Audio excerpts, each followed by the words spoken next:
Okay, so kind of jumping around a little bit, but I'm going to set up a reverb aux.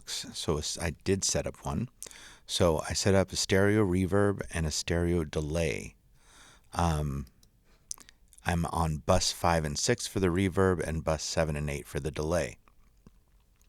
Remember that we used bus 1 for the keyboard.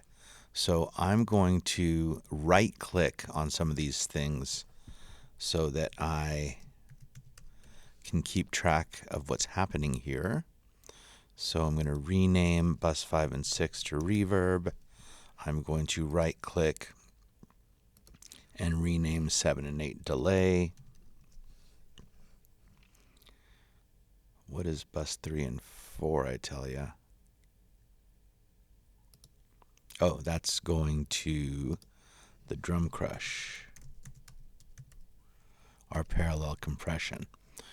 Okay, so I decreased the decay time just a little bit below 4. Typically, a rule of thumb is you want the decay of the snare drum hit to end before the next snare drum, or else you'd get kind of like a buildup of weird reverb. I have sent a little bit of everything. Less on the kick, a decent amount on the snare, just also because of the vibe. This is an older school song. A little bit on the overheads and then on the toms. Very little on the bass. Some on all of the guitars and the keys, and a significant amount on the saxophone. And right now I'm really focusing on the sax.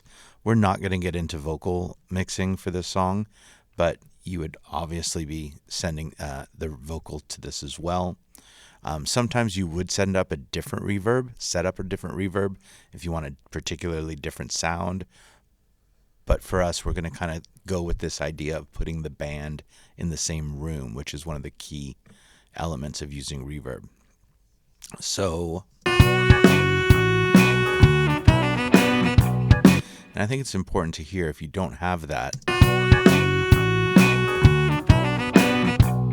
mean, it still sounds good, but it doesn't have any sense of space.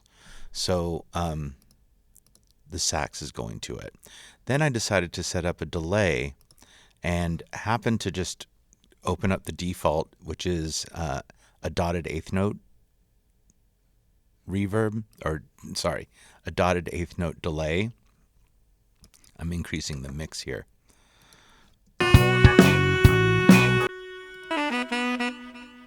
Which just kind of gives us a little bit of a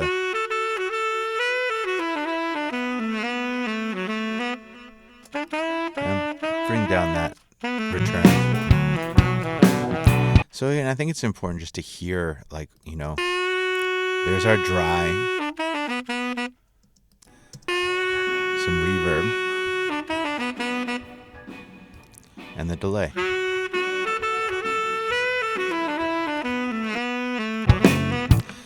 I decided to go ahead and put the delay on the guitar solos. Same one.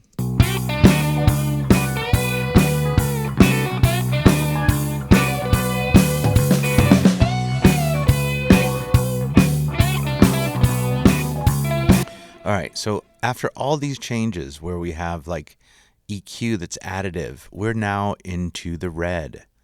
So I need to kind of make adjustments.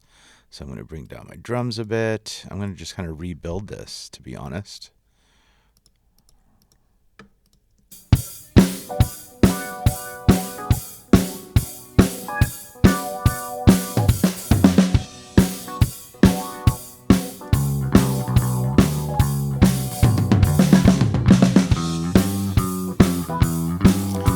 Drums, I can use the drum routing folder.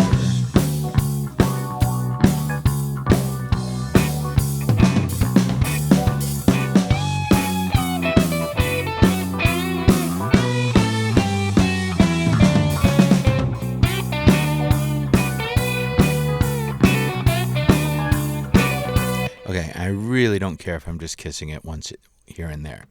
Okay, so volume balance is back in order. I should say gain structure is back in order. We'll come back in a minute.